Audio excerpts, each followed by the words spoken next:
Aləlvan manşan yolları ilə Təbrizə bağlanan Zəncanın Zöhrün çölündə azad ceyranlar dolaşar.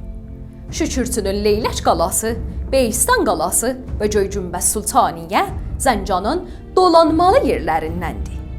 Tələbəoğlu məqbərəsi və Molla Həsən Çaşı abidəsi bu yurdun zəngin bir tarixə sahib olduğunu göstərir.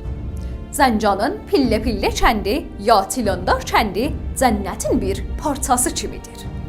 Zəncan çayı bağları və şəhərin içindəki Seyid məscidi, bazar və səbzə meydan şəhərin lap görməli yerlərindəndir. Tarix, bitaq, məlilə Zəncanın əli sələtlərindən sayılır. Burası Zəncandır, Azərbaycanın qızıl yurdu. Barış səsinə səs olur.